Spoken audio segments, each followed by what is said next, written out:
I'll just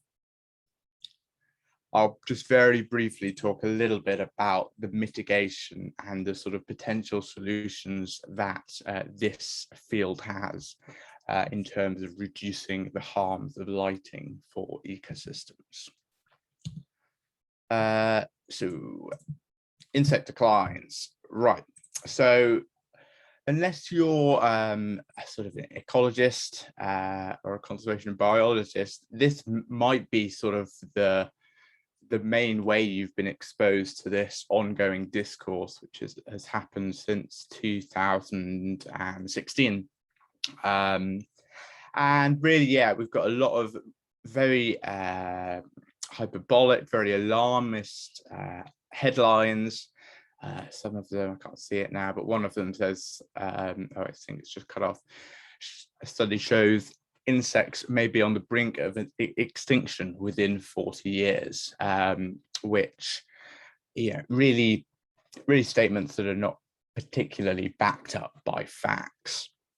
And this has led to quite a bit of a backlash in the academic literature, with people saying, yes, there is some cause for concern, but this sort of apocalyptic narrative is not really suitable. But I can talk about that a bit later, and I think I'll just leave it there for now. So yeah, regardless of whether you're sort of building your apocalypse bunker or you're a bit more chilled out about insect declines, no one's really arguing that insects are incredibly important.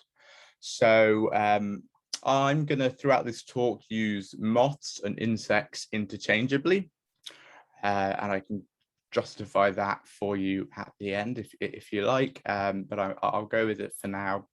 So we have 2,500 species of native moth in the UK, and that's compared to just around 60 species of native butterfly. And they have two really important roles in healthy functioning of our ecosystems. The first one is simply food for other organisms. So this little list, where's my pointer?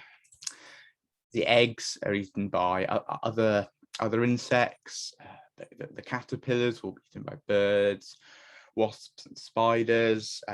The pupae, small mammals, things like hedgehogs and shrews love them. Beetles, again, predatory beetles, and then of course adult moths, birds, bats, spiders, and that's very much not an exhaustive list. And there's this stat here from Butterfly Conservation, where they worked out that blue tits alone every year in the UK consume 35 billion moth caterpillars to feed their chicks. So huge numbers. And then this other really important role is as pollinators. And pollination ecologists have tended to be diurnal themselves over the sort of last 30-40 years, and that's led to a bit of a diurnal bias. And it's only very recently, over the last 10 years or so, that pollination ecologists have gone out at night and have begun to realize that things like moths and other nocturnal insects are really important pollinators for our wildflowers and for some of our crops. So onto moths and how they're doing. We're lucky in the UK to have some really high quality data on population level changes.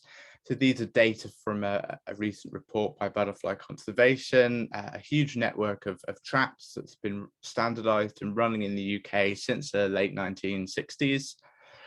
And these percentages correspond to the total number of larger moths that these traps have caught. So we've lost a third the number since the late 60s, and the declines are slightly steeper in the southern half of Britain compared to the northern half. What's to blame? Well, typically habitat loss and agriculture has been blamed. So habitat loss either through enlarged fields or developments or infrastructure projects.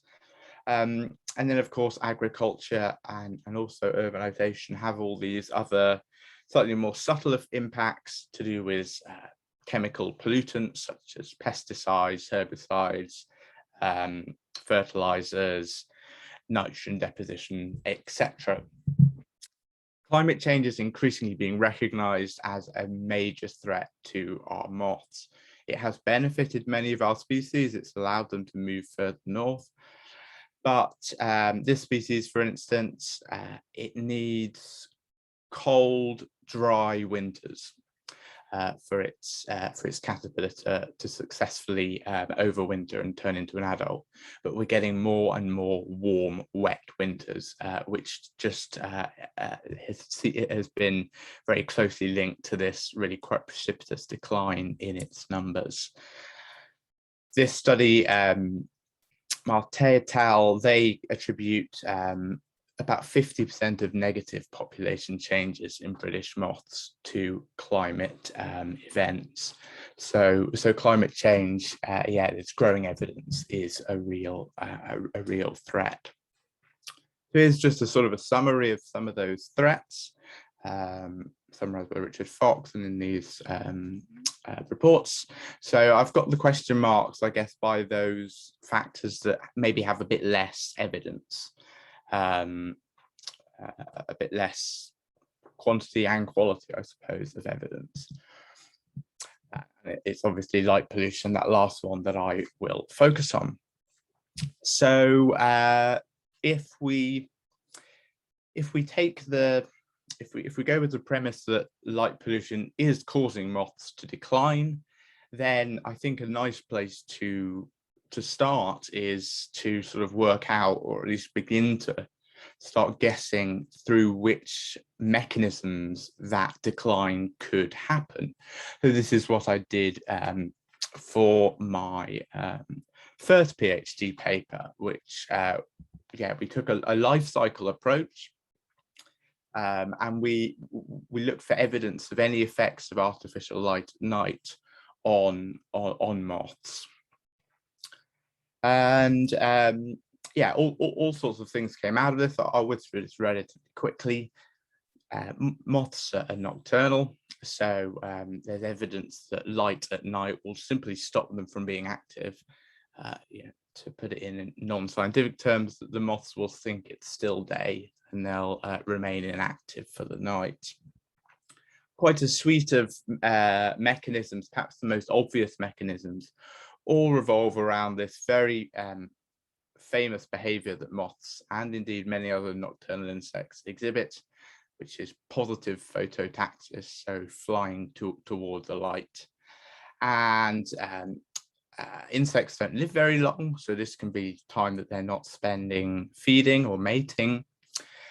Could also cause direct mortality if they're just circling a lamp until they succumb to exhaustion. And perhaps a bigger source of mortality is predation by bats.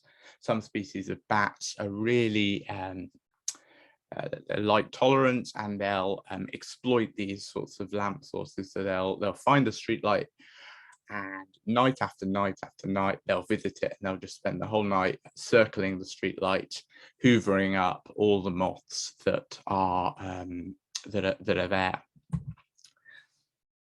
Bird predation can be higher potentially in lit areas. The different shadings represent the strength of evidence. This is more anecdotal. Another common discussion around lighting is whether it causes dispersal barriers. So you've got a bright motorway like this. If moths are not able to move from this area here, this area of habitat on the left to the right, because the light is preventing movement, then that could effectively fragment these populations and lead to smaller population sizes. which is not a good thing. Interestingly, in moths and indeed other insects, reproduction is very closely linked to the day-night cycle. They require circadian rhythm, just like we do. And without that natural day to night, all sorts of bizarre processes are prevented. So female moths won't produce pheromones if they're exposed to even tiny amounts of artificial light at night. And if they do produce them, they'll be of very low quality. And then male moths can actually go sterile because how they produce sperm is controlled by this cyclical process of days and into nights. Moving on down to the larval stage now, the caterpillar. Many people know most moths are nocturnal, but most of their caterpillars are nocturnal too, so their feeding could get disrupted by light. There may be increased predation and increased parasitism. And then this is an important result, as I'll come back to it later, or an important mechanism. This is altered developmental rate. So what's been shown is in labs, if a caterpillar is grown in a daytime setting, but then at night there's a really small little lamp in its cage, not emitting any heat, the caterpillar will rush its development. It will appear stressed. It will stress eat, if you like, and it will eat as fast as it can, fatten up very quickly, because it's unaware of what else to do in this sort of new evolutionary novel environment. And that caterpillar will actually pupate at a lower size, so the adult would be smaller and therefore less evolutionarily fit.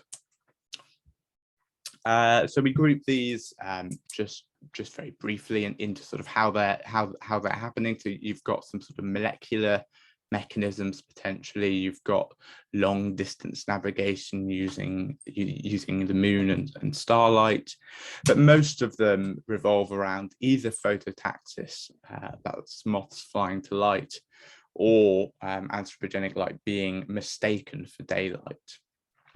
And interestingly, what this means is that insects that are day flying in their adult stage, such as this marbled white, could actually, in theory, be negatively affected by light pollution, perhaps through a nocturnal larval stage, as the species does indeed have, or through a disrupted circadian rhythm. And then before I sort of launch off into my fieldwork, just a little bit of lighting context for those of you who aren't street light aficionados. This is a sort of a common thing that's happening right across the world, but particularly in the UK, is a switch from traditional sodium lighting, which is shown on the left. It generally has yellow or orange hues, to white LEDs, which are shown on the right. And if we look at the spectra of these street lights, so these are taken from my field sites, low pressure sodium, that's that very deep orange light. High pressure sodium is a bit more yellowy, but you can see they're still quite narrow spectrum, and they're not emitting very much, very many short wavelengths of light. You compare this to LED, and that's emitting light right throughout the visible spectrum. And at a glance, you can see there that an LED is perhaps more likely to be mistaken for daylight, or a white LED is more likely to be mistaken for daylight by a caterpillar or a moth than these traditional sodium lights. So onto the field work. Yeah, this is sort of where I was spending the last 3 years, really. Decided not to go to a rainforest or a coral reef, but instead visit exciting roundabouts like this. and look for caterpillars. And this is the design that we used, called a matched paired design.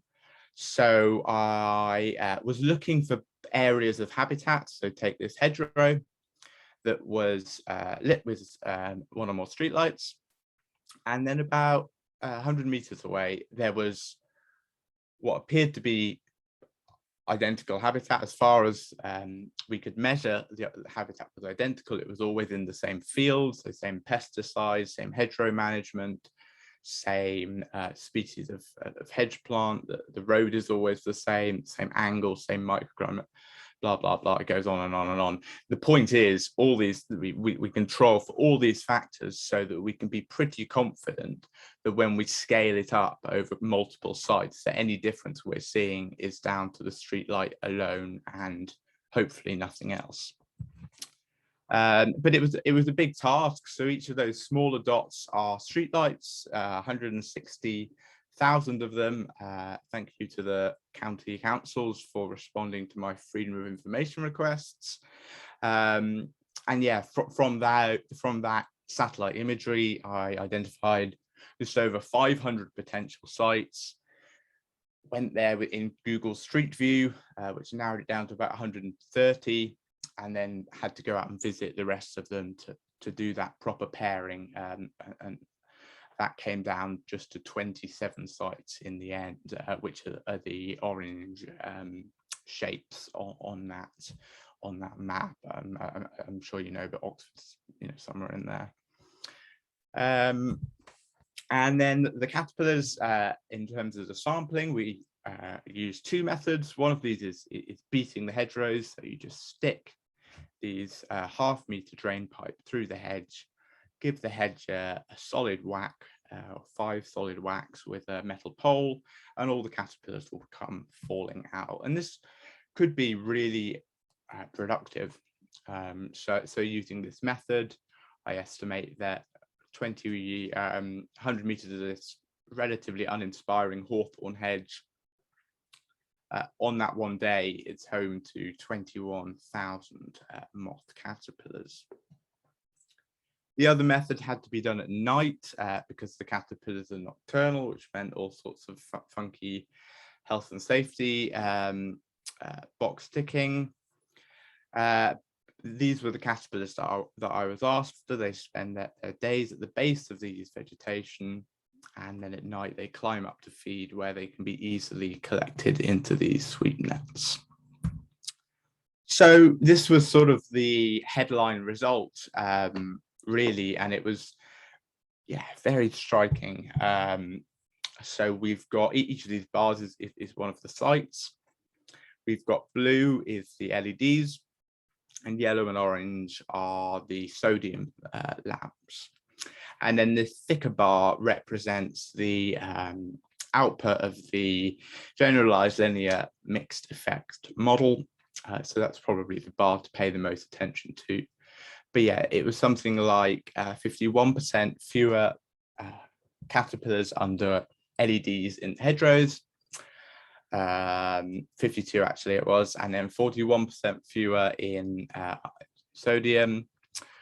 For the grass margins, it was, I think it was 33%. It's on a log scale, so it was around that similar order of magnitude, certainly. And then for the sodium lamps, there was no detectable difference for abundance, and these are just counts of the numbers of caterpillars. So you can see that at some of my visits, that I would have found more caterpillars on the lit transect, which is why it's a positive value. But by and large, all the little dots and all the little bars are below 1, which means there were more caterpillars in the unlit area. And then I talked a little bit about that developmental result earlier, and that was to sort of provide context to this result, where we found that in the grass margins, LED and high pressure sodium larvae were heavier at the time of sampling compared to unlit or low pressure sodium caterpillars. And in the hedgerows, LED caterpillars were heavier again than either unlit or high pressure sodium. So again, this is the sort of stress response we suspect causing these caterpillars at the time of sampling to be heavier.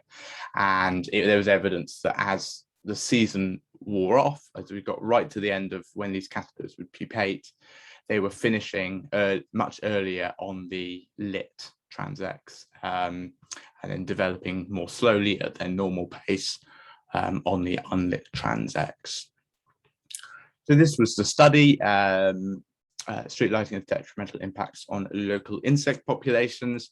It really took me by surprise how interested people were. It was the most read article for the journal for a couple of days, and it got international press coverage, which I'm still in the process of sort of, organizing further interviews, and this coverage was shared over 30,000 times on social media. And it's also been quite nice to see some potential action as a result of this. So Devon County Council have said that they're going to dim their streetlights as a direct response to our study. And it was mentioned in the House of Lords. And today I found, I didn't have time to add it to the slides, that it had also been, MPs had also put this question to the Environment Secretary. So it's nice to see beginning to make a difference, hopefully. So what might that difference be? Well, I've talked a bit about wavelengths, and some great research from Holland has compared specific behaviors in moths to different types of LED lights. So LEDs can be any color, so you can have a red LED, a green LED. And they found in these two examples that red LEDs do mitigate the negative impacts, its reproduction and caterpillar development in these cases. As you can see, the red line or the red bar is much closer to the control than the white or green LEDs.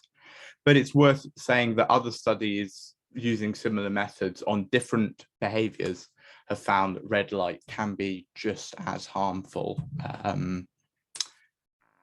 as white light or green light. So really the best option is to switch street lights off. But of course, this isn't something that is necessarily practical or desirable. And it's really important to strike a very careful balance with public safety.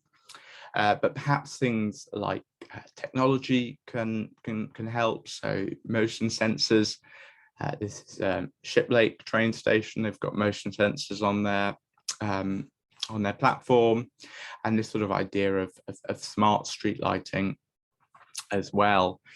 And I've been in touch with, since the study, engineers, or they've been in touch with me and lighting consultants asking, we're keen to do more. Tell us what to do. It's very cheap, and you can see how this top image, which shows very badly designed lighting. So these are isobars, I guess, for light.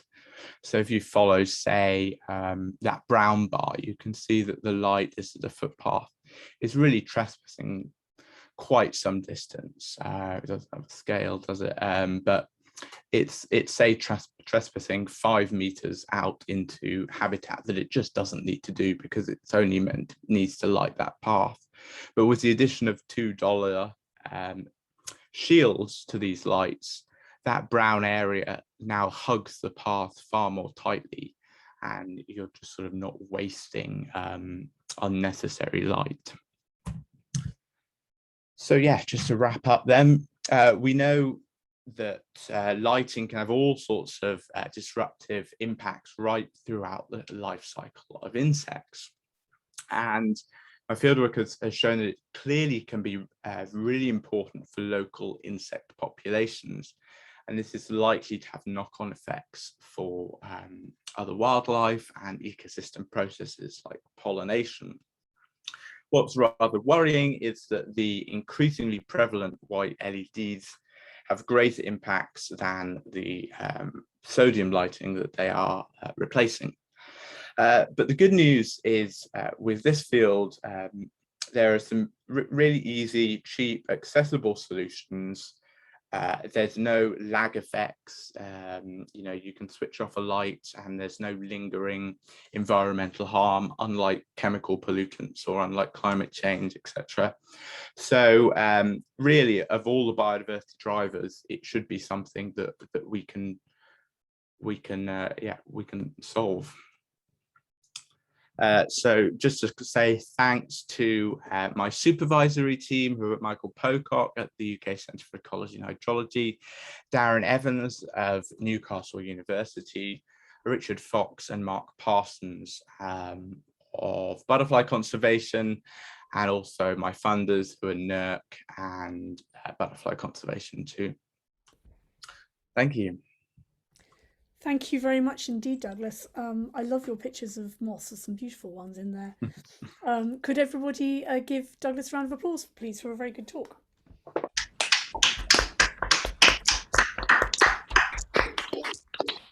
The regulars should know I'm going to ask for that. So when I ask you to unmute, brilliant. Guys, that was absolutely perfectly timed as well, Douglas. I love having a speaker who listens to how long we like it. It's just brilliant. There's some great comments and questions coming in the chat already. Please carry on putting them in. We're going to take a quick break, so let's reconvene at 8:05. Give everyone a chance to grab a bit more food or drink and to stretch their legs, and we'll come back then and get started. Okay? Great. Thank you.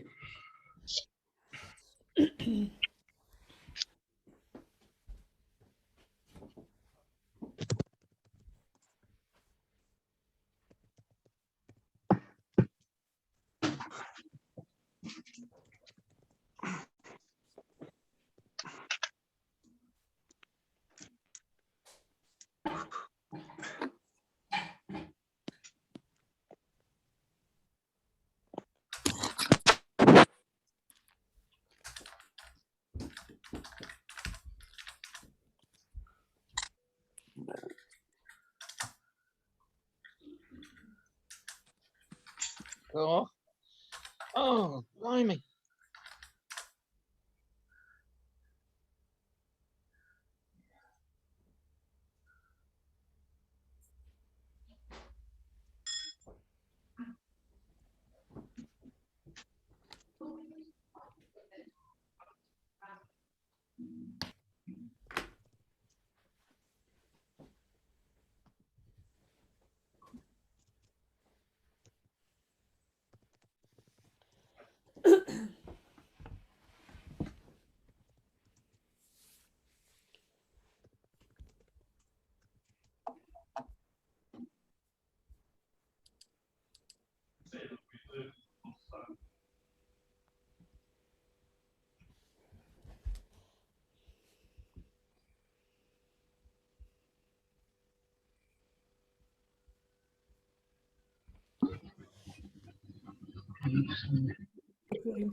Yeah. A really common moth, common garden moth found right across the UK, and you can see where it gets its name with its vein of blood that runs across its wing. This is one of my favorites, another common but rapidly declining moth. It's called the buff arches, and it has this fantastic zigzag coloration over its wings, which really intricate, really beautiful. This is a burnished brass, a species which has this very golden metallic coloration to it. Again, another widespread and common moth right throughout Britain, but also one, sadly, that is in decline. this fella is a bit of an unusual moth in that it's a bird poo mimic. So the evolutionary strategy, there we go, of this species is to mimic bird poo, and it will just sit on a leaf. Rather than hiding from birds, it will just sit on a leaf, pretending to be a bit of bird poo, quite safe in the knowledge that no birds are going to touch it. And we have about 200-300 species of moth in the UK which have done exactly that, evolved to look like bird poo. This is another common moth, or formerly very common, called the pebble hooktip. I saw in the news actually just this week that these sorts of lobed wingtips or hooked wingtips are potentially a strategy to help avoid bat predation in a different family, but perhaps they play a similar role in this species. I was, of course, looking at caterpillars mostly, which are also fascinating. This is the caterpillar of a pebble prominent. Really funky things with these sort of almost alien-like projections coming along its back. And then I've got one last pretty moth to show you. This is the swallow-tailed moth. And yeah, we have a swallowtail butterfly, very rare in the UK, but this moth you will catch in pretty much any garden in England and Wales. It's just very elusive.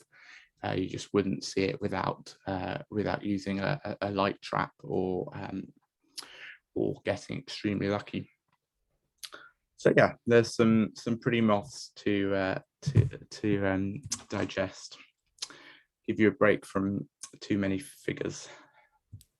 Thank you very much. Okay, so let me just pick up my stuff. I've got a problem with one person not muting, so I'm just going to do this, and then Douglas, unmute yourself. Okay, so my role is to kind of carry on looking through the chat and make sure that where questions or comments are linked, we try and fit them together, which I will do as much as I can. Generally speaking, I'm going to keep everybody muted unless we want a bit more information, in which case we'll ask. But I will talk through the questions and comments to Douglas so that he can then have his say. And straight away, as soon as he started talking, Martin was saying there seems to be an increase in lighting gardens, particularly, and lights on trees, presumably put up by the householder. Presume this is a factor in artificial light at night. Can it be controlled? Yeah, so good question. We focused on street lights because getting the permission for me to be wandering around people's garden at night would probably have been a bit dodgy. But yeah, you're absolutely right. Street lights are not the only cause of light pollution, and actually, especially around here and in parts of America, the lighting that people have on the exterior of their houses can just be insane. So yeah, security lighting is fine. There's so many minor tweaks you can make. It's all just about if you've got a security light, not angling it like that, but if you just angle it flat, that will prevent so much of the light just disappearing off into the sky. In terms of sort of controlling it, yeah, I don't know. I don't expect any sort of government mandated laws are going to be passed, but yeah, hopefully with more awareness and more campaigns, people will be aware of what good lighting is. And yeah, if any sort of bollards or wall lights that are emitting light upwards are dreadful for astronomers. And potentially insects. Probably most, it depends on how obscene the lighting is, but most garden lights probably aren't going to have a huge impact on humans, on insects. Trees often get lit up, and I don't think that can do them much good. But yeah, there are certainly things to be done. Thank you. It's an interesting point you make about not really being able to do work in gardens. knowing the regulars as I do, I'm going to say now that I would be willing to bet if you ever wanted to do a research project around Oxfordshire on people's lit parts of gardens and not lit parts of gardens, you'd probably have a lot of offers. So if you ever want to recruit some helpers, just shout. We'll send the word around. Okay, so then the next one is from Edward Smith. This was early in the chat as well, saying, I'm surprised that exaggerated claims on insect losses can get through peer review. Can you comment? You may want to ask him for more information. I don't know. Yeah, I actually had some slides on this that I can just quickly run through because I think it's really important, and they don't take too long. So can you see my slides again? Yeah. Cool. So yeah, that's the classic thing. A lot of it in terms of what's got through peer review and then what the media reported, they're two separate things. But there are 3 studies that have caused a media frenzy. Holman, Istran Garcia, and Sanchez Bayo. So Holman was this very first one back in 2017, which was German nature reserves. They had these malaise traps, and yeah, they found this 75% drop in flying insect biomass. The problem was that they didn't visit sites randomly. They just sort of picked the sites, so that it could be that they picked the best sites early on, and then sort of as time went on, they were scraping at the dregs, if you like. Only it was really rare for them to revisit the same site twice. And yeah, its biomass, they didn't report species level stuff. This is the second one which caused a lot of attention, and this is a Puerto Rican study, and they basically had some data from the 70s. I think it says sweet bats, I thought it was fogging, but okay, no, sweet bats. Okay, so they did the sweeping in the 70s, and then they repeated the methods as close as they could in the early teens. And obviously, as you can see, a huge reduction in the numbers there. The authors blamed local climatic warming because it's sort of a pristine rainforest. There's not really many other anthropogenic factors. However, this area, well, for a start, basically your sample size is 2, which isn't great for an ecological study. And this area is subject to hurricanes very regularly. So what this could just represent is normal succession, natural succession, albeit hurricanes are getting more frequent because of climate change. But yeah, that's the equally plausible explanation than the climatic one they gave. This is the worst offender, in my opinion, Sanchez Bayo. And this is the one, I think, in terms of answering the peer review thing, I think that was probably robust enough. The peer reviewers probably should have spotted that. I have no idea how this got through peer review. It really shouldn't have. So this was, the press all took this as the most comprehensive review to date, to see how insects are doing. But what they did is they searched using the term decline. So they basically, instead of looking for studies that have measured change in insects, they looked only for studies which had found insects have declined. So if you do that, the chances are you're going to find insects have declined. And lo and behold, 41% of insects are in decline. So yeah, and then they just randomly guessed that a third of these are at risk of extinction without really any scientific basis. And yeah, the media sensationalized this paper. It's just written like a journalist rather than a sort of a neutral academic. Lots of very emotive words. So yeah, in my opinion, this really shouldn't have got published. And this is sort of why, in my opinion, because it's doing is it's sort of reminiscent of the climate change discourse whereby any uncertainty is just pounced upon.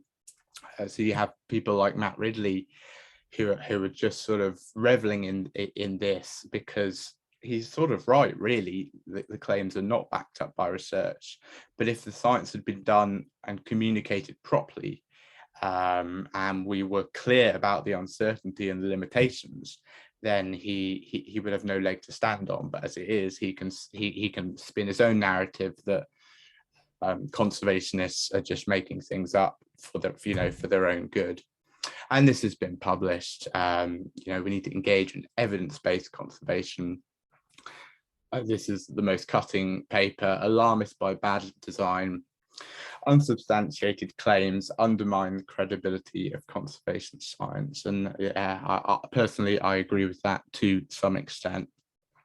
So yeah, there's been far more studies rebutting those few problematic ones than there have problematic ones. But yeah, all sorts of things get through peer review. What can happen is an editor can really like a paper, and it doesn't matter what the peer reviewers say. If they say it's rubbish, the editor will just go with what they want. In some cases, it's very unpredictable, unfortunately. Thank you. It's quite interesting to have a bit of background on that side of things as well, actually.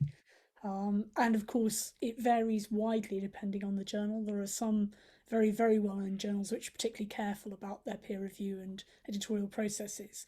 And the kind of lower you go down the food chain of how intensely everything is scrutinised, then the more chance there is, as you say, for one person's opinion to overcome everything else.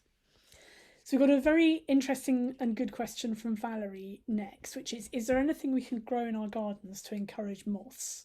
She says, I was told to grow Viper's bugloss, but I don't see moths on it, or presumably not even caterpillars or pupae.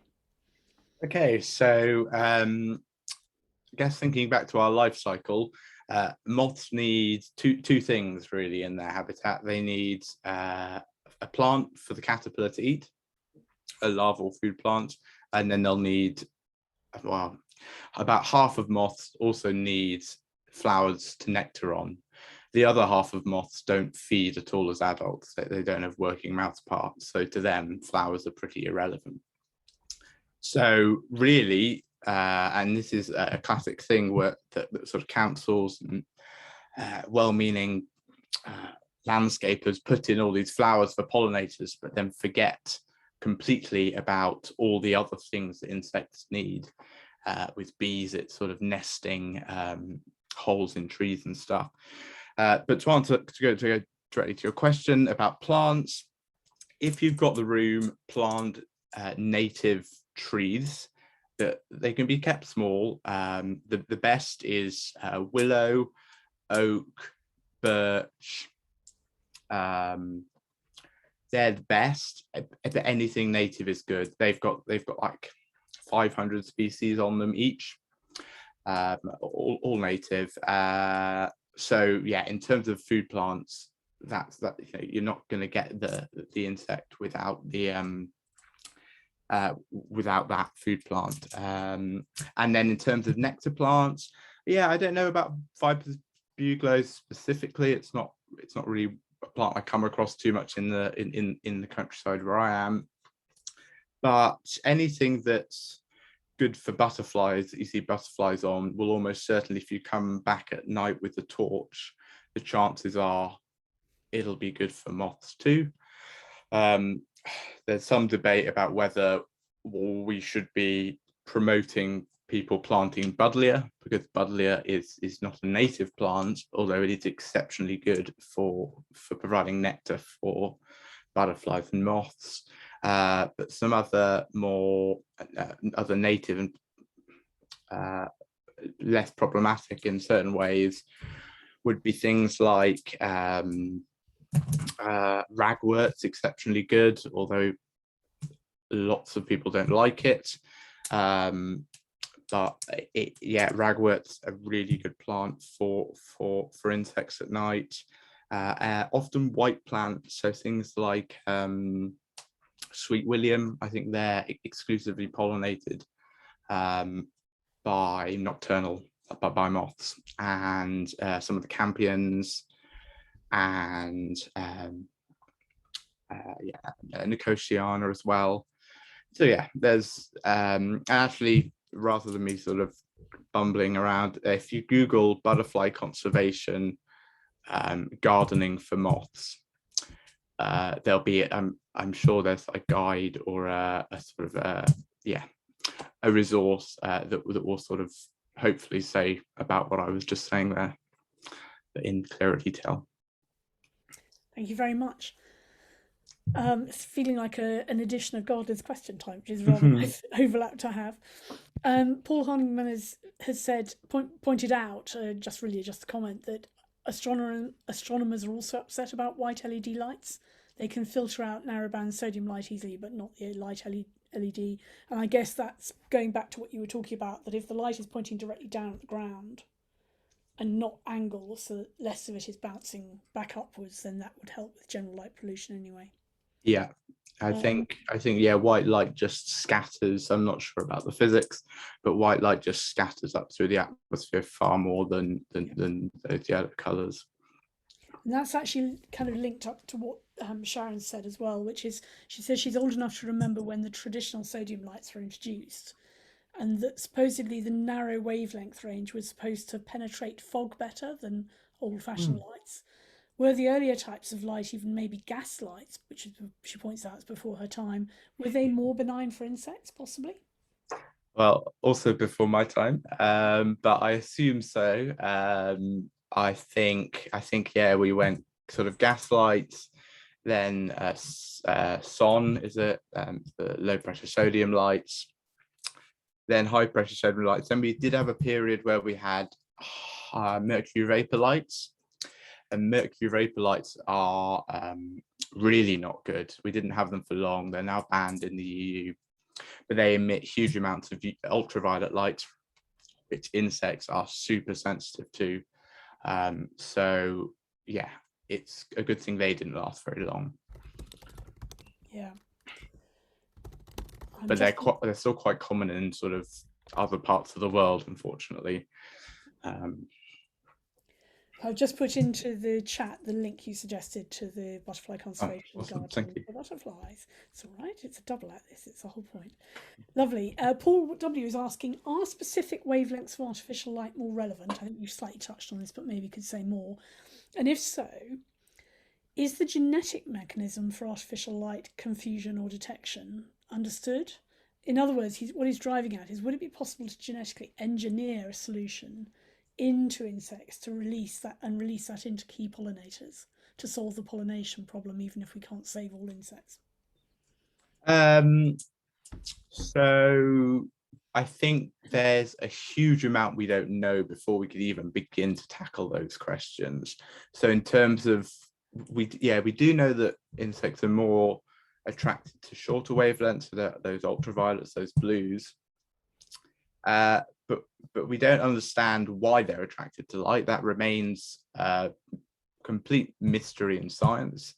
There are all sorts of theories, but none of them are none of them stand up to sort of the facts, really. None of them explain the sort of data that we see. So yeah, we really need to first work out why nocturnal insects are drawn to lights, I guess, and that could potentially be done through looking at genetic mechanisms. There was a study in was it 2013? Or was it later? Altamas and Ebert. What they did is they collected micromoth caterpillars from one urban city, Basel, and then they collected the same species from rural areas surrounding that city. And what they found was that the moths from the urban areas were less likely to fly to a light trap placed in a 2-meter cage. So they interpreted those findings as moths in urban areas have evolved to become less attracted to light. that finding is in desperate need of confirmation, because it's a really important result if it is widespread and true. Because that would mean that the trends that I'm showing you of how moths are faring in the UK, that decline might not be anything to do with populations going down. It could just be that the moths have all decided that they're not going to bother going to light traps anymore. So it's definitely an important thing to consider. I think it's probably fairly unlikely that it's too widespread, but yeah, that would suggest that there's some evolutionary reason. They talk about this dispersal rather than any sort of gene that's linked to light. But yeah, one thing I'm thinking about doing something in the future is trying to find candidate genes for this behavior. But how easy it'll be, I don't know, I'll let you know in 5 years. I was going to say, I think that could be an interesting one to get onto in your PhD viva when you get that far. So Paul's full of great comments and questions today. I'm going to do one on its own, then group another with several other comments. So he's saying, are the effects any different on full moonlit nights compared with dark natural lighting? You didn't say whether you were making your own research studies linked to the amount of natural light. Right. So in temperate places, I don't think the moon at sort of this latitude, I don't think the moon has a huge impact on moth catchers. And it certainly wouldn't have done for the hedgerow stuff because I was sampling those during the day. I would usually be going out on a cloudy night because that's when it's warmer and the caterpillars are more likely to be active. So yeah, I don't really remember, sampling at full moon, but I don't think I consciously avoided it. I think if you're sort of on the equator, it's there where the full moon can have a much more disruptive impact on these things because it's just brighter there. That's a good point. Interesting. And then he also said, he was talking about angle of incidence, which you've commented on a little bit, but particularly, is vertical street lamps versus horizontal car headlights, does that make any difference? Also wondering about light polarization. I'm going to link it to another of his comments and somebody else's as well. So he's also said, do ultra bright helicopter searchlights, police helicopters, affect insect communities? And if so, what would the behavioural recovery time be? And then also several people have said things like, what about car headlights? They're coming at a completely different angle. How much difference do all these odd factors make? What's your take on that? Okay, so I've written down 3. I don't know if there were more, but I'll go through these 3, and then if I've missed anything. So polarized light is a really interesting one. It's not something I've studied or know much about, but it's meant to be particularly important for aquatic invertebrates. I think that's because they use the polarization of the light is how they detect where the water is. I'm not certain, so don't quote me on that, but I think there's something going on there with it's how they detect water. So they're particularly, there's a study of a greenhouse where they'll just fly to the greenhouse, which has made the light, has polarized the light, because it appears to be water. So that can be important. No one's really done anything with polarized light and terrestrial insects, I don't think. But for aquatic, mayflies and those sorts of things, caddisflies, potentially important. Okay, so like a super bright, being shot on by one of those massive helicopter lights. Not that I ever have been. How long? I mean, I don't think it would have any sort of effect. Fitness effect unless it caused it to get eaten there and then. I think what would happen is moth eyes have a period of adaptation, so they have basically daytime eyes, a bit like our pupils, but not you can see this is not my area of expertise, but the eyes are either light adapted or dark adapted, because obviously if you don't want both, or if you're light adapted, you don't want to be in the dark because you'll be able to see anything. And I think that process has been shown to take about half an hour in some species. So if a moth lands right up by one of these streetlights behind me, or in someone's garden light trap that they're running, or by a helicopter, then they might be the idea is that they're blinded for up to 30 minutes. It can be between 5 and 30, but there's no evidence of long-term damage.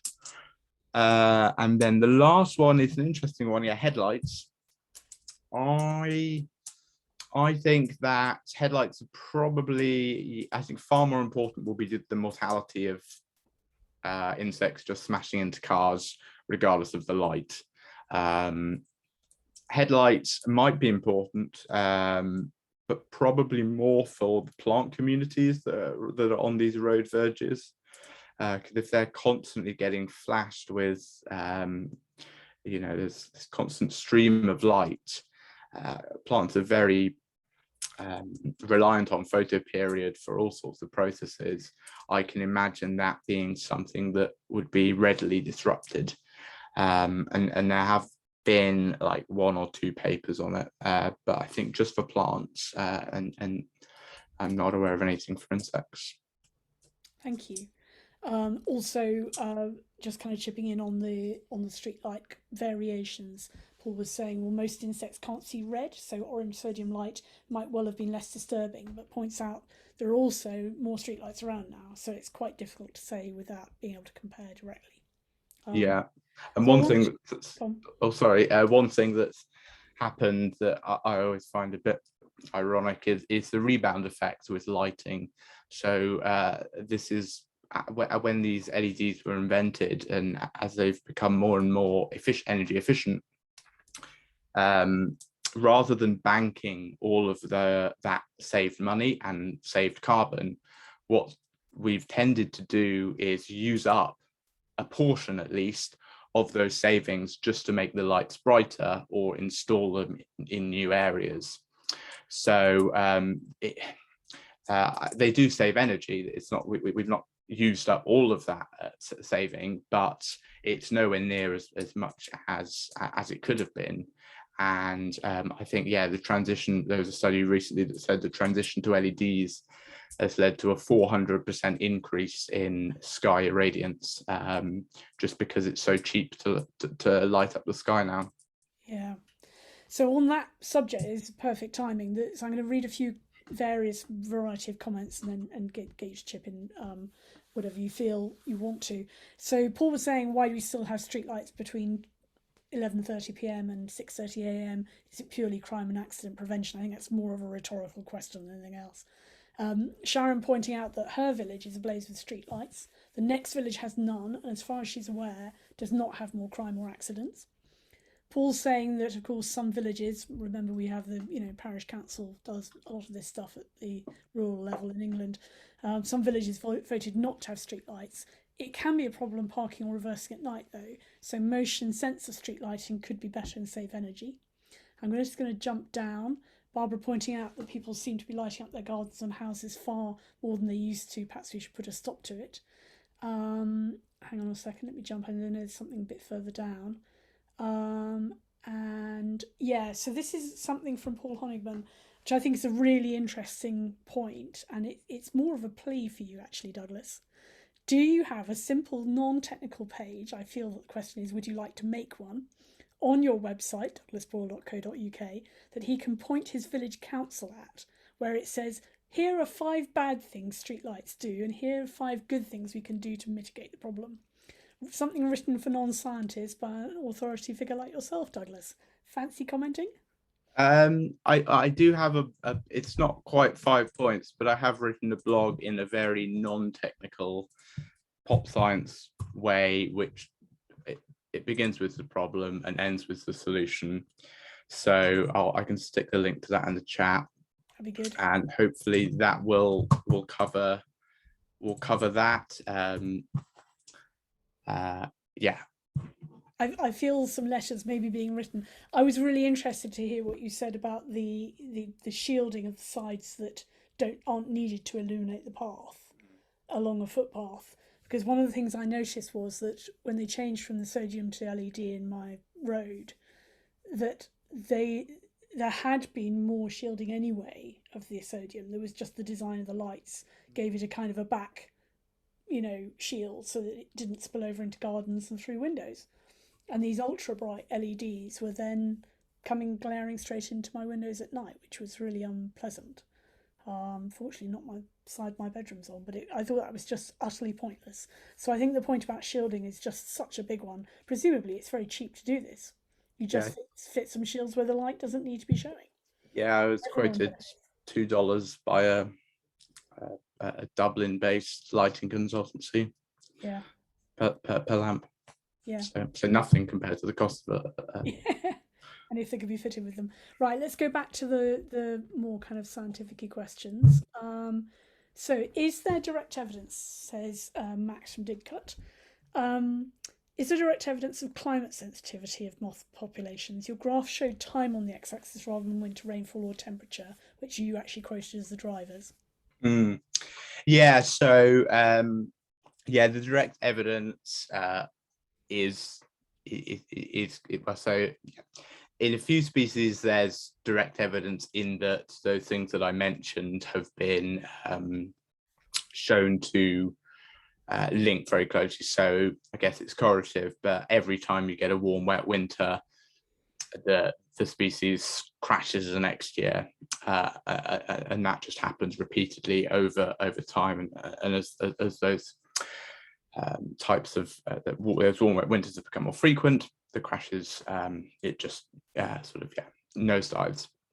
Can't remember what the other another mechanism is phenological mismatch. So this is where the caterpillars very carefully time their emergence to be when the oak this is a classic experiment from White and Woods, where they time their emergence to be when the leaves are just bursting out and therefore most nutritious.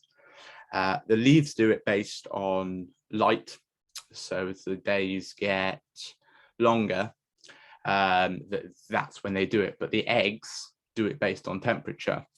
And as now our springs are moving forward, all these caterpillars are hatching 2 weeks too early, and therefore starving to death because the plant's ahead.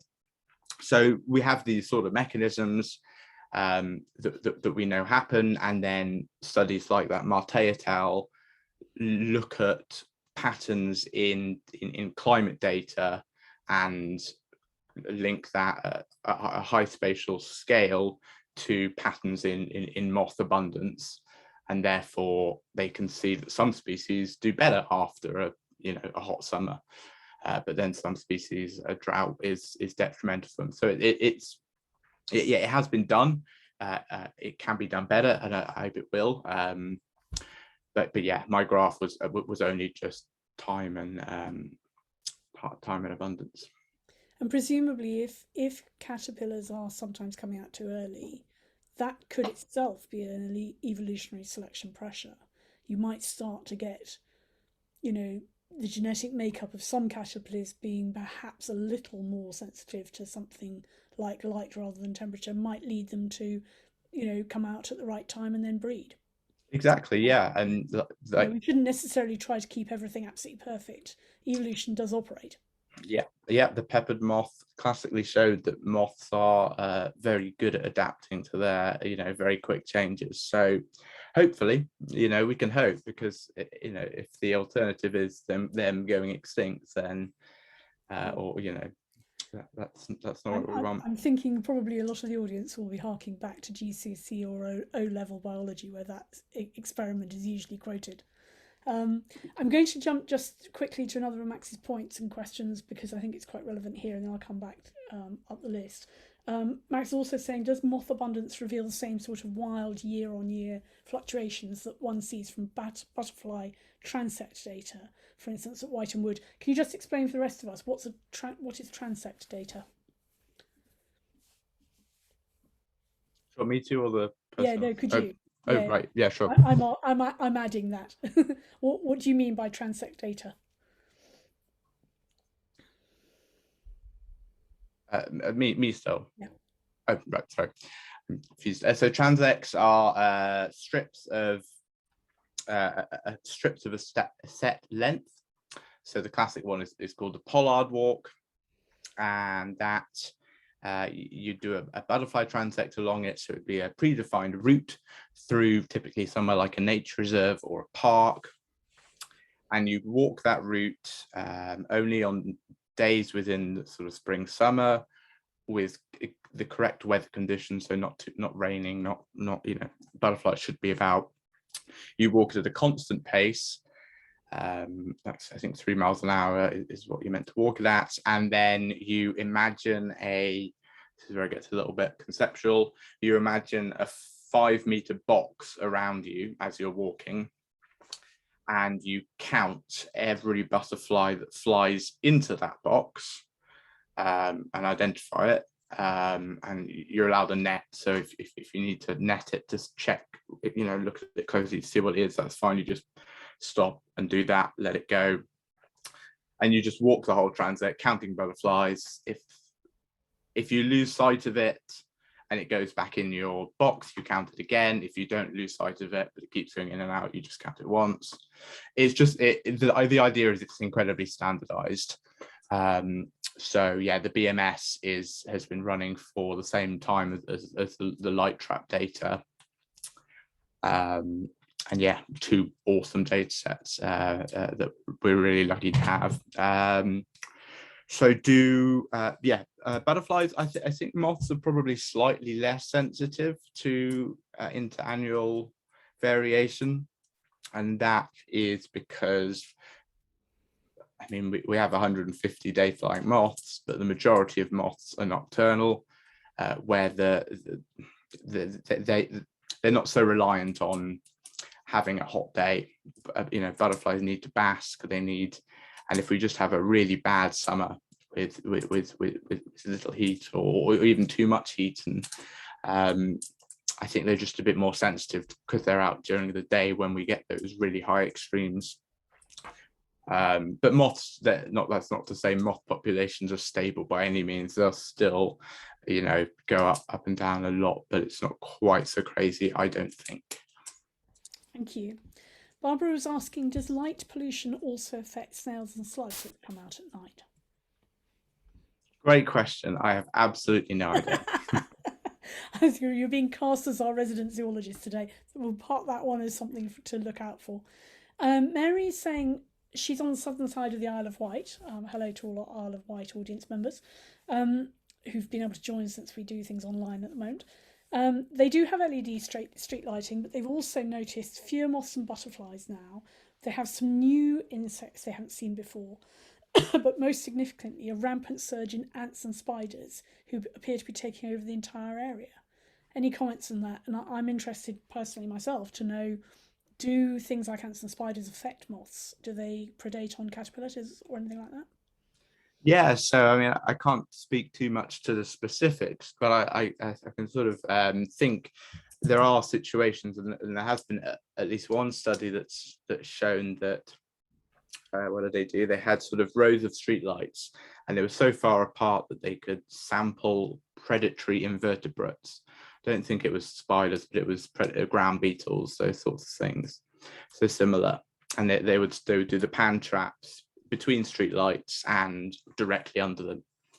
And what they found was that the street lighting very much biased the communities towards these predators, i.e. it seemed that potentially, as well, this was what they concluded, that these predatory insects were feeding around the lights. And yeah, you'll get some spiders that will build their webs preferentially around lights, And then I've also seen a paper that said that moths are less likely to get trapped in a web that's been built by a lit area. So I don't know quite how that sort of tallies up. But yeah, potentially important. Thank you. Gabrielle is saying, what effect does rewilding have? Presumably areas which have been rewilded are darker at night. Yeah. The problem with rewilding is that it's very much let's just do this and see what happens, rather than it doesn't tend to be a huge amount of scientific study of what's going on. So yeah, I don't know. It's a shame, really, because I think you could design some awesome experiments if you got long-term data before and after. Yeah. But anyway, in terms of light pollution, yeah, well, I don't know. I'm not sure. I'm trying to. Nep's the only place I've been to, and I can't imagine pre them rewilding it would have been any less or more bright, because it's sort of the middle of nowhere and there aren't a huge amount of lights.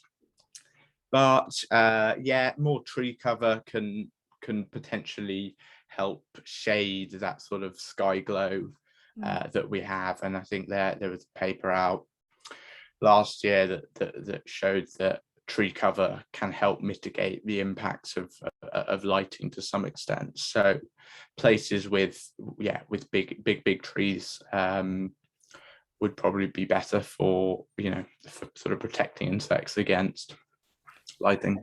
And as you said, if they're big native trees, then they're probably a food source as well, so you get a double whammy. Absolutely. So this kind of links into her next comment, actually. If a local authority was looking to support an increase in biodiversity through work with local residents and businesses and landowners, where would they start to look to find good information and data on how to be nocturnal insect friendly in their area? I got an email today from a biodiversity officer of a certain council, so email me apparently is the answer.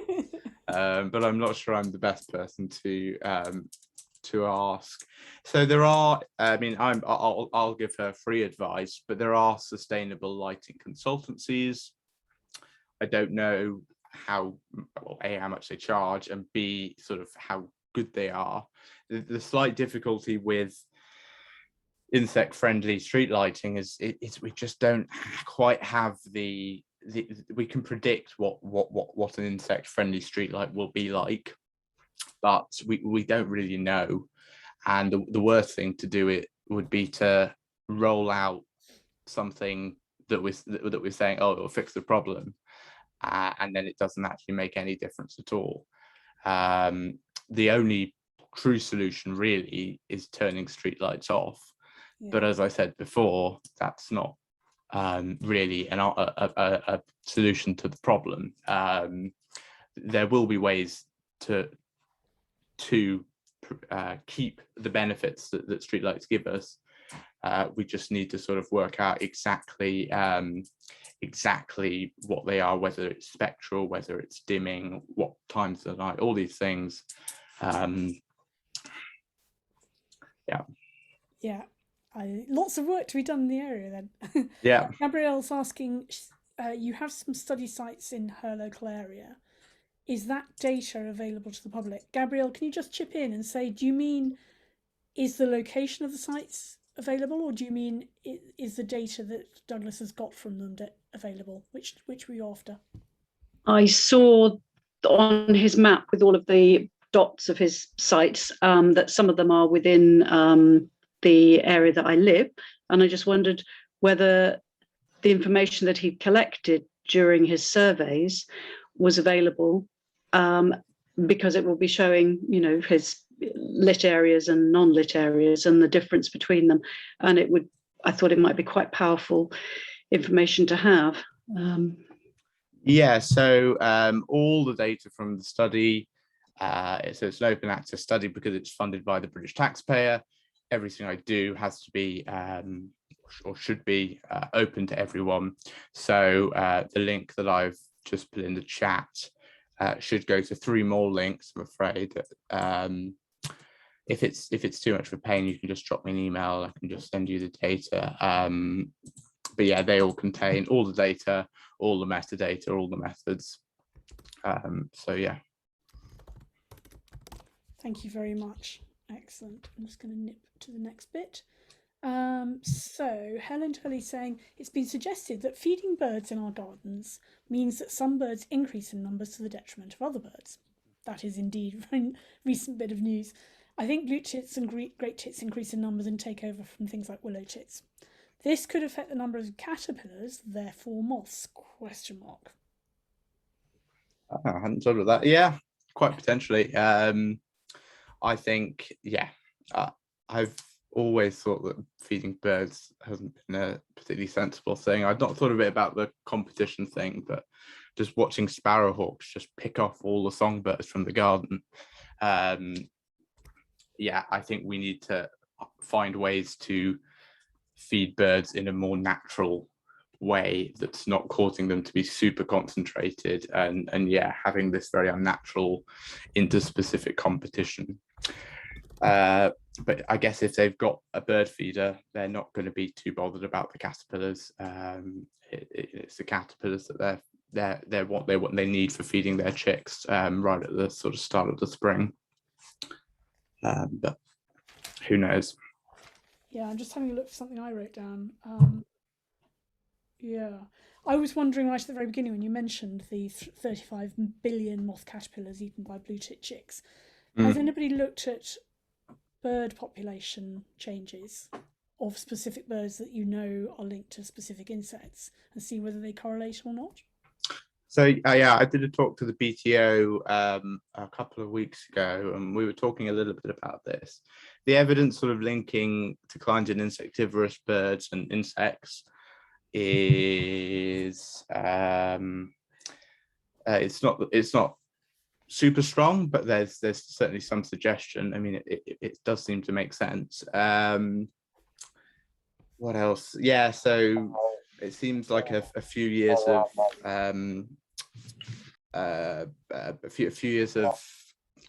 is it early springs or late springs? Essentially, blue tits are having a really hard time for the last few years, according to them, and that's linked to when these caterpillars are emerging, because all the caterpillars have died, and then the blue tits, it's just all whack them out. And I think they said that blue tit, the breeding pairs was at like an all-time low, or a successful chicks was at an all-time low or something. So yeah, definite. Something, yeah. Yeah. Paul's saying there's a newly discovered light sensor in human retinas that can detect brightness. Many blind people can often determine day-night cycle for circadian rhythm regulation. I'm not sure I remember that being that new. I'm certain that the local prof who talks about circadian rhythms came to talk to our cafe about 15 years ago to explain that one. But anyway, Paul's wondering, do insects have similar cells where they're detecting kind of amount of brightness without necessarily being sight? This is going back to my review now. They have between 2 and 3 types of cells. I'd have to look it up, I'm afraid. They can see in color. I remember that much. They do have, yeah, cones and rods, but I'm not sure if they have a third cell. Sorry. Yeah, don't worry, it's fine. One of the points of the cafe is it's absolutely fine for you not to have an answer. Not all scientists know everything about everything. Martin's saying you touched on this, but why have moths evolved to have positive phototaxis? Is it connected to moonlight? When the moon's visible, the weather tends to be better at night, i.e. not so cloudy? So that's the most frequently said theory.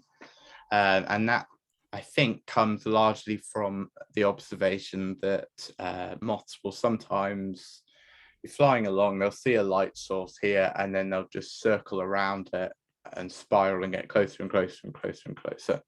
So the idea there is that if they were navigating by keeping the moon, or indeed the North Star, as has been claimed in some moths, at a set angle in their eye, they would be able to fly in a straight line. But then they come across a street light and they they think think it's the moon, and yeah, so that's how that theory came about, I think. But the vast majority of moths don't need to navigate long distances to do anything, and even those that do, the most successful ones use an inbuilt magnetic compass, like pigeons. So and can navigate perfectly well on a cloudy night or at no moon. So it doesn't seem very likely to me. And then so it's actually fairly uncommon to see that spiraling behavior. Lots of moths will just fly straight into the light and crash into it. Some moths will just fly straight past it and ignore it. Some moths will stop and settle like 2 or 3 meters away from the light.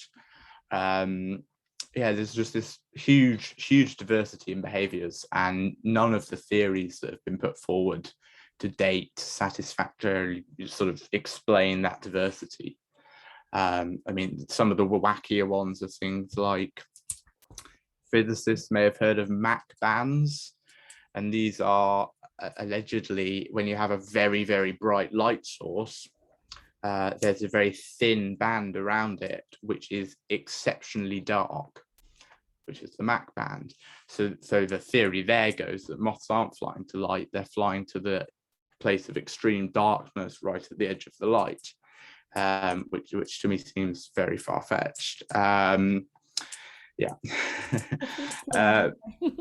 And then I mean, my favorite, what I think is most plausible is moths. We've had moths for 250 million years on this planet without coming in contact with these bright lights, and then it's only the last 50 years or whatever that they've suddenly had this as something to come across, and they're just dazzled. It's a bit like a deer in a headlight, except for a moth can't freeze because it would fall out of the sky, so it just sort of flies towards it. And it's that's my best guess. But yeah, I think it's a big and important question really that needs to be solved. But yeah, we don't know is the answer. And indeed, there might be multiple factors. Indeed, yeah. Harder to prove. One last question and a couple of comments. Colin's saying, are night feeding caterpillars using their sense of smell rather than vision to find their food? Interesting. Possibly, but I would suspect the female moth will have done the hard work in laying her egg on the right plant, hopefully, and then the caterpillar will just have a nibble, and if it is the right plant, it will be quite happy and it'll carry on, and then if it's not the right plant, it will just move on to wander off a little bit and hopefully find the right plant. Yeah, I don't think they do. What does happen is that when caterpillars start chewing on vegetation, classically it's linked to lawns, because it's the same smell you get when you mow the lawn. The plants emit highly volatile chemicals which attract in parasitoid wasps to come and lay their eggs inside the caterpillar and therefore help protect the plant. So yeah, that's the only sort of smell thing I'm aware of around caterpillars. We have had one more come in, but I'm going to wind up now because we're on 9 o'clock. So I'm going to first of all just do a bit of an update for the for our general audience. So the Oxford system is still slightly struggling with how the beginning of the academic year is going to work and who's allowed where, and certainly the museums are not open yet for events. But then while I was kind of digesting that, I then had a further message from the Natural History Museum saying that unfortunately, due to having lost so much money, because as you probably know, they're dependent on donations to keep a lot of it running, they are now having to prioritise leasing out their spaces. And although they've charged us a small amount, they're now going to have to go up to a charge of £100 per hour, which in order to run a cafe would probably have to be a bit more than 3 hours. to run it properly. I can't justify that. I know that I have some generous people, and before you all start trying to offer me money, it's just not sustainable. It would mean a very large fee for everybody every time, and I don't think it's possible. In any case, I think they're probably going to raise the prices again in the future if they don't start making enough. So I think that's probably the wrong route to go down. So I'm going to keep us online just for a bit for the moment while I investigate other options. Again, before people start deluging me with suggestions, I am very, very well aware of all the spaces that the University of Oxford and its dependent departments and colleges can offer. I am probably not, unless I absolutely have to, going to go for a space in a college, because there are problems with access attendant on that. Having everybody to go through a lodge or get let in at a door is very difficult. Some who may have been around when we used the physics department for a big talk from Ben Goldacre might remember it's not as easy as it sounds.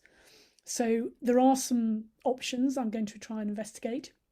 Some of them might work fairly well, but it's going to depend a lot on what the people who control the access say we would do about that. There are also quite a large number of public spaces. Again, you need to know that nearly all of these charge. I discovered that last time I was looking, which was, as you might remember, about 10 years ago when we moved from the Science Oxford site. There are spaces, but they charge quite a lot. There are very few that are willing to do it for very little. If they are not worried about the money, I do have a backup, but I have to warn you, it would have to be a teetotal event.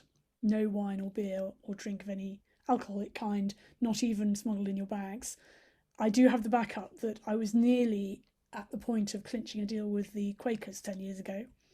Their meeting house on St Giles would actually be ideal in many ways, except that we suddenly went, hang on a minute, you can't have booze because it's against their principles. So that is a backup.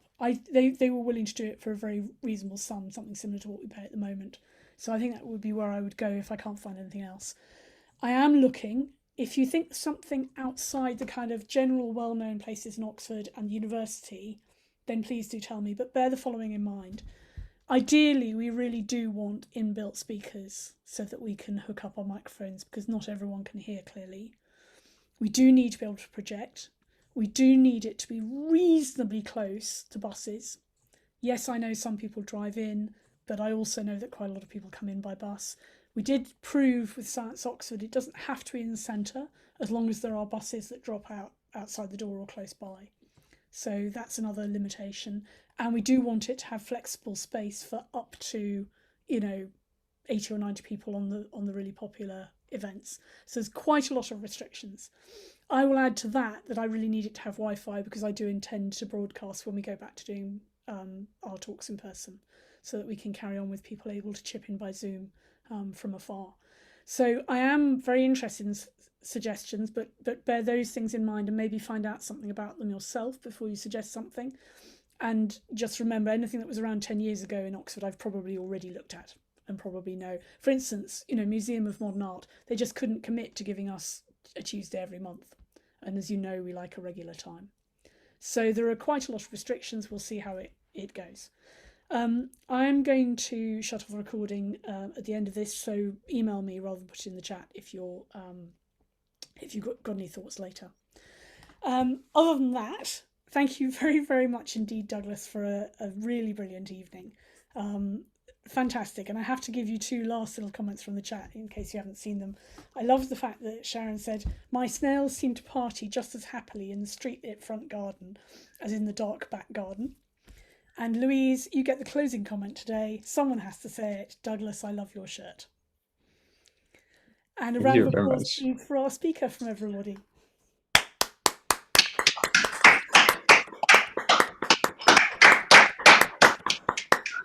Thank you very much indeed, Douglas. That was really good. It's been a pleasure. Thank you for having me. Good luck with all your researches and with your doctorate and with all the media attention you're now rightly getting.